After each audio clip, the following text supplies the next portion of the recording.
خدمت اردو آموزان عزیز با دوره 4 درس اول در خدمتتون هستیم. می‌خوایم 4 درس اول رو که در گروه گذاشتیم رو دوره کنیم. درس اول که در مورد تشابهات زبان فارسی و زبان اردو بود، کلماتی که از زبان فارسی در زبان اردو استعمال میشن به کار میرن رو تمرین کردیم. اختلاف در تلفظ کلمات بود که ما خدمتتون عرض کردیم. درس اول ما در مورد ضمیر ملکی اول شخص یعنی مال من که در زبان اردو میشه میرا ما توضیح داریم. درس دوم در مورد تمهارا یعنی ضمیر ملکی دوم شخص مفرد به معنای مال تو، و درس سوم در مورد اوسکا یعنی مال او ضمیر ملکی سوم شخص مفرد.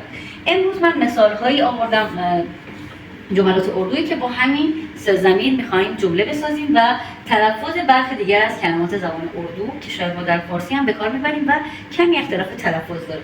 خب اینجا می‌خوایم بگیم اسم من چی؟ مثلا بگم اسم من معصوم است. حالا اسم‌هایی که در زبان اردو بیشتر رواج داره به کار میره و در زبان فارسی شاید ما نداشته باشیم یا داریم و تلفظ دیگه‌ای داره. اقبال شاعر معروف شبه قاره ما در فارسی هم به کار می‌بریم به معنای بخت و اقبال. عدنان اسم عربی که در بین مسلمانان شبه قاره رایج هست. جاوید رو ما در فارسی میگیم، در اردو میشه جاوید. جاوید. اسمهای مؤنث شگفتا همون شکفته فارسیه، با اختلاف اینکه کاف تبدیل به گاف میشه و تلفظش میشه شگفتا. این میدونید که های آخر تبدیل به الف میشد، معصومه میشد معصوما، همینطور شگفته میشه شگفتا و این گاف رو توجه داشته باشید که کاف است. پس تلفظ اردویی این شد شگفتا.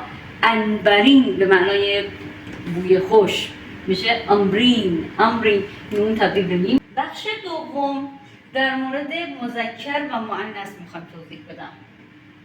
ببینید اینجا من یک اسم مذکر آوردم ولی حرف اضافه که ما در فارسی کسره اضافه داریم، مثلا میگیم کتاب علی، اون کسره اضافه در اردو میشه گا یا کی. حالا از کجا بفهمیم که گا استفاده کنیم که گی؟ باید بدونیم اون اسم که بهش اضافه شده آیا مذکر هست یا مؤنث. در این جمله ها ما به این اسم مذکر حسن کاری نداریم. اون چیزی که اضافه میشه و ملکیت اون رو میخوایم برسونیم مهمه که آیا اون مذکر هست یا مؤنث هست. اینجا من دو نوع اسم آوردم براتون، قلم و کتاب. قلم اینجا اسم مذکر زبان اردو هست و کتاب اسم مؤنث زبان اردو.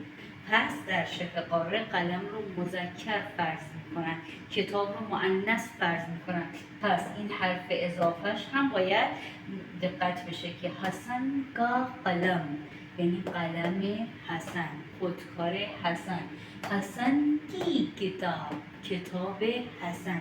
اینجا کتاب رو به خاطر بسپارید. خیلی کمتر هستن، معمولا بیشتر اشیاء مذکرن، چیزایی که مؤنثن کمتر هستن. من براتون یادم تا حالا من تقریبا 3-4 تا کلمه مؤنث براتون گفتم و بعد از این هم روی مؤنث ها تاکید بیشتری میکنیم که یادتون باشه این مؤنث هست.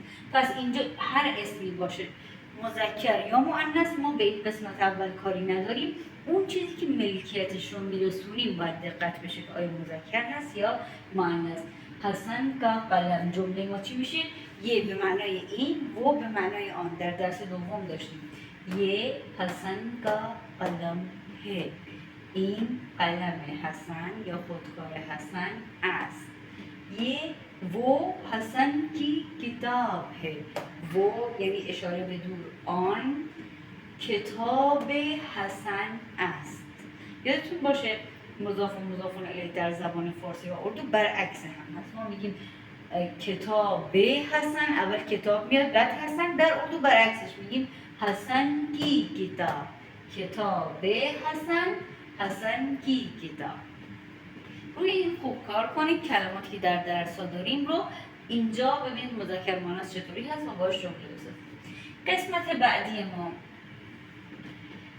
همین سه ضمیر اول، مفرد اول شخص، دوم شخص و سوم شخص رو من در جمله به کار بردم. یه میرا قلم ہے، قلم مذکر بود، مال من میشه میرا. اگه اینجا به جای قلم کتاب بود چی میشد؟ وہ میری کتاب ہے، آن کتاب من است. ببین در فارسی یک چیزها ولی در اردو با هم فرق کردن، میرا و میری. چرا؟ چون اینجا کتاب مؤنثه باید بگیم میری کتاب، اینجا قلم مذکره باید بگیم میرا قلم. همینجوری گفتیم حسن کا. ببینید اونی که مذکره با الف همراهه و اونی که مؤنثه با یه همراهه. اینجا ببینید میرا مذکر با الف، میری مؤنث با یا. اینو دقت کنید، مؤنث با یا، مذکر با الف. اینجا رو ببینید، یه تمهارا قلم ہے، این قلم توه، این خودکار توه. حالا کتاب مؤنثه میشه वो یعنی آن तुम्हारी किताब है, वो तुम्हारी किताब है, ये तुम्हारा कलम है الف, वो तुम्हारी किताब है या. این دقت داشته باشید.